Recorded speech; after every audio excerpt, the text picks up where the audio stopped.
Oh, pero kumusta si mama mo? Ano talagang kondisyon ngayon? Ito po si Mama Tay. Oh.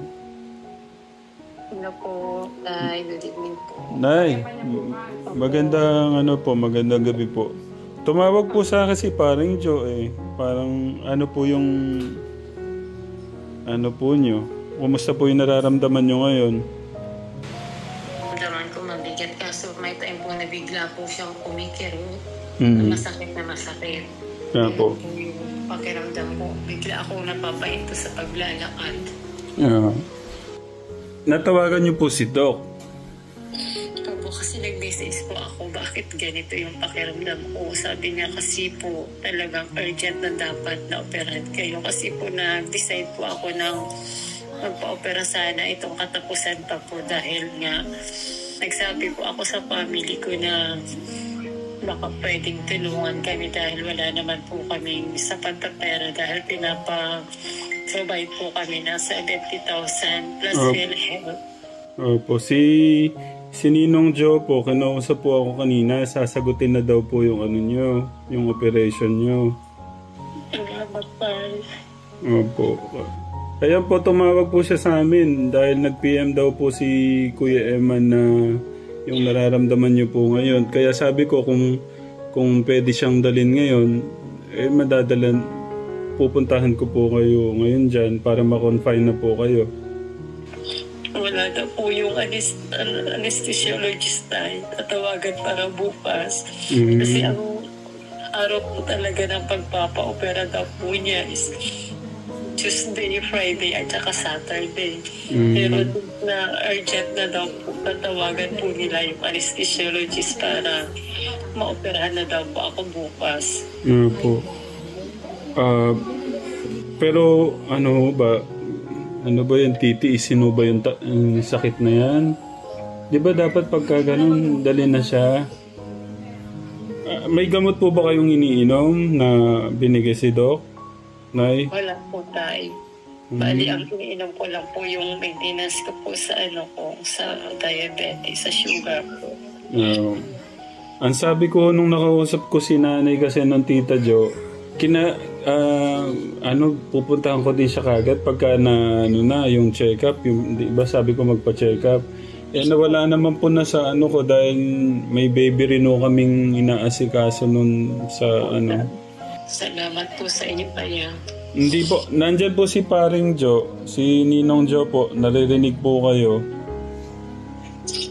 Ito Jo, salamat po. Welcome po. Pero kung di ko na yung pain, mas maganda kung mag-confine na lang siguro para ma-monitor. Oo nga po kaya nga po. San hospital, Nay? Bali, nag-duty daw po yung doktor sa Galvez po. Pero tayo sa ngayon, hindi po siya naka-duty. Weekend na yun din eh. Yeah. Sa Galvez. Opo. Doon po kasi nag-duty yung doktor po na mag-oopera sa akin. May clinic po siya dito sa San Miguel pero ang duty po niya, nag-duty daw po siya sa Galvez. Opo. Nay, ang pangalan po niya, Nay? Pangalan ng doktor? Don Barcelona po. Don Barcelona. Taga San Miguel po siya tayo, taga Camias po. Siguro pagka naman nadala ko kayo doon, sikasuhin naman siguro kayo doon. Opo tayo. Kung ngayon sakaling hindi po mawawala itong sakit, kasi po tayo pawala-wala naman po siya. Siguro bukas ng umaga po, magpapapunta na po ako.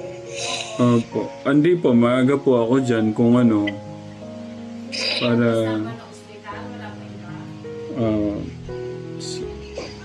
ano po kayang mas maganda, paring Jo?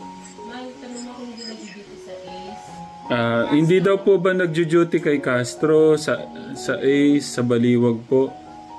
Hindi ko alam tayo kung saan talaga siya nagjo-duty. Pero yan lang po kasi ang nabanggit sa akin. Dahil yan po yung pinakamalapit na Pinag-duty-an niya yung galvez, kaya yan lang po ang alam ko tayo. San Miguel.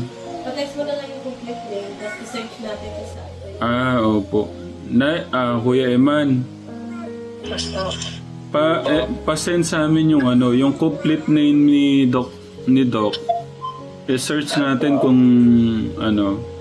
paano yung schedule niya. Yung reseta daw, kuya. sige po tayo. Ngayon na. Opo. Huwag ko lang po yung paper. I-ano mo muna si nanay. Kasi kung sa akin lang, kasi hindi ko alam yung pain, paano yung pain eh. Pero kung sobra yung pain, dapat kung madala na talaga.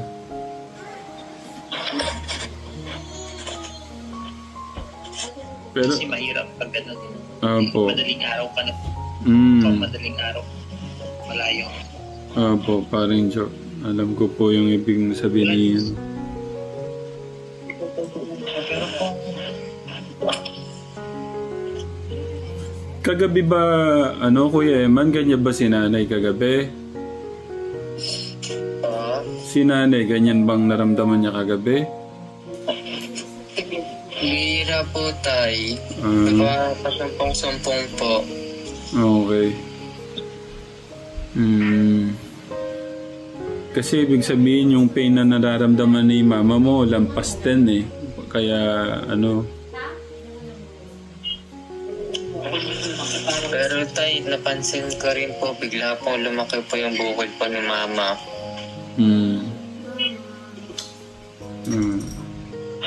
Saan ko na po tayo yung picture po. Ayan. Sine-check ni nanay mo, Nanay Jo. Salamat po. Salamat po, tito, tatay. Ayan. Kay tito ko, Siguro tayo dahil napagod din po ako. Kasi ngayon, nag-ayos na po ako ng bahay dahil nga yung o-operan ako kako. Yung tutulugan ko, napagod ako. Tapos yung Friday po, nilakad ko po yung sa PhilHealth ko.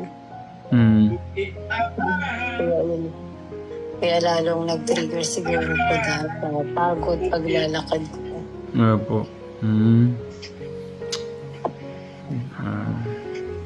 Wait lang na ha. Chine-check po ni Nanay Jo. Opo, salamat po. Sobra, thank you po. Ayan po. Naririnig po kayo ni Paring Jo. Thank you po, Sergio. Opo. Tatay Ram, sorry sa abala, Tatay Ram. Si Paring Jo. Wala po. Walang man. Opo, sorry po sa abala. Mag-11 o'clock na kasi. Hindi po. Okay lang po yan. Walang po yan. Tinanong po ko kasi si Sergio tay. Kasi may nakalagay po, sabi ko anong ibig sabihin nung R tapos slash malignancy. Natakot po kasi ako dahil may word na malignancy. Sabi ni Tito Joel, roll out po yata ang tawag. Naku, paring Jo, dapat hindi mo pala muna binasa. Hindi, sabi ko naman tayo roll out malignancy. Parang hindi siya cancerous. Yun yung pagkakaintindi ko naman. Pero mas maganda kung doktor talaga po explain. Oo, tama po. Pero kung Nay, kasi kung kung dadali namin kayo sa hospital, sikasuin o kayo doon. Kailan daw ba siya ma-schedule tayo? Bukas daw. Bukas na lang po siguro tayo kasi itong si Ate Shean nag-iiyak din. Kapag may dumating na pong kasama, hanggat kaya ko pa pong tiisin. Sige po, medyo tignan nyo po, maghihintay po ako ng mga 1 oras. Pagka hindi mo nagbago, po namin talaga kayo. Pupunta po ako dyan. Opo, tatay. Tatawag po kami kung ano man po, tay. Po. Kasi po kung po dapat, Kung talagang sobrang sakit, madala na po kayo doon. Oo. Tsaka kahit wala po yung doktor, Nay, Naman yung doktor dun eh. iyaano po siya. Assist naman. Asikasuhin po kayo. Inform lang yung nurse na, no? Mm-mm. Kung message ng doktor na operation. Tsaka di ba parang Joe may ano sila, yung parang isasaksak sila, ganon. Para ma-alleviate lang yung pain. Kung sakali. Kung matutuloy pala mamaya, sinong maiwan kay ate, no? Bali, yung kapatid ko po sa Marilao, pabiyahe na daw po sila, magta-tricycle sila may 5 a.m. Papunta rito po. Maaga pa talaga. Basta Nay, maghihintay ako ng mga 1 oras. Tapos tawagan niyo po kami, no? Para, po. Wait lang, Nay. May kausap si Tita Jo. Opo. Umiyak po kasi si Ate Tay. Tawagin niya yung doktor.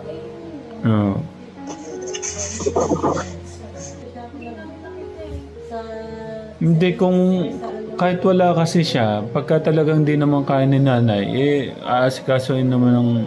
may aasikaso naman siguro ng ibang doktor.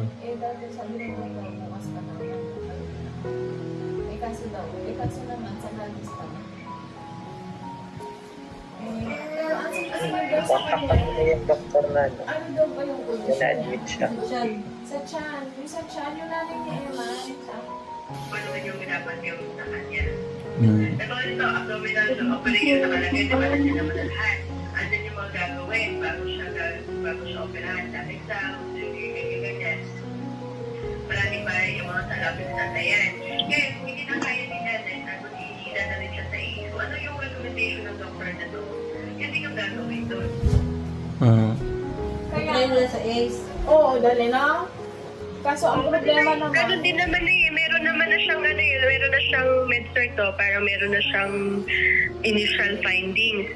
Ngayon, bago naman yun sa operation meron pa yung clearance na bago siya isalang kung bukas ba okay talaga yung katawan niya to undergo the operation. Kakayanin ba ng katawan niya. So, ganun din yung procedure na gagawin. Kung hindi na kaya ni nanay pwede sa emergency pa na si ACE, matawag na kung sinong doctor ang pwede sa kanyang mag-check. At the same time, kung sobrang sakit na, pwede mo na mabigyan ng pain reliever na medyo matapang-tapang. Kasi kung aantayin hanggang bukas, ganyan ka-painful, kawawa naman si nanay. Same lang naman ang gagawin kay Calvis niyan bago yung operation. Kung kay ACE din naman, ganun din. Same lang din yung protocol. Basta pag-operation, same protocol. Lahat yun may clearance dapat. Ang problema, sino ba? Ayun yun. Kung dadalhin na yun, ano? Di ba ko yung tita, parang kamag-anak nila Emma? Ayun, ka niya. Magbabiyahe pa lang daw mamaya.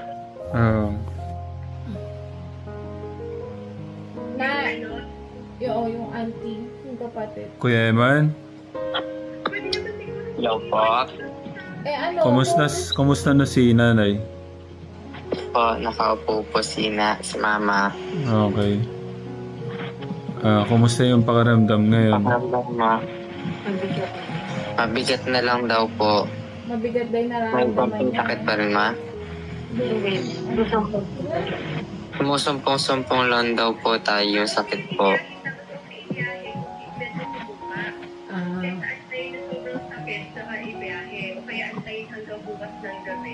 Bago pa siya i-clearance or kung ano man. If sa akin lang, mas okay na medyo kumuha yung sakit ni nanay tsaka siya ibiyahe. Kaya habang pinabiyahe siya. Sige Tita Flor, at least alam ni Kuya Eman kung ACE, dali na lang namin sa ACE. Oo kuya, pag at least doon kompleto. Sige. Sige kuya. I-update mo kami. Basta hindi mo na ako matutulog. Apo tay, maraming salamat po. Huwag ka po matulog kasi tatawag yan tatay. Kasi hintayin ko yung Natulog ka muna. Apo, abantayan ka po si mama tay. Pero Pero maganda din yung suggestion ni Florente. na hanggat hindi masakit sana. Wala mo ba? Yung nga lang din eh. Wala ba iba magbantay dyan, Dave? Ay, ma? Kay ate? Wala po. Hindi mo pwede hindi ka sasama eh. Oo, hindi pwede hindi siya kasama. Kasi Oh, ikaw kasi yung Tatlo anak. lang po kami nandito, tay. Ako po sama, tapos si ate po. Mm. nagtala nagpunta Wala ng kapatid tayong ni tita, option. no? Bukas naman siguro yan. Mm. Kung ano, Kuya Eman, naku, pag-pray natin na okay yung nararamdaman ni nanay hanggang bukas. Apo. Kung basta kung ano man, Kuya Eman, naka-ready naman ako dito, no? Apo, tay. Si Ninong Jomo, nag-aalala lang siya, ayan o, nakikinig siya. Apo, maraming salamat po, Ninong. Welcome. Salamat po talaga. Kung ano, i-ano mo muna para asukasuin mo muna si mama mo dyan. Tsaka si ate. Ready na din ang mga At tapos dadalhin. mag-ready ka na daw ng dadalhin kung ano man. Maghahan na lang ng alis. Oh, Apo, kung tay. ano, maaga na lang ako dyan, no? Apo.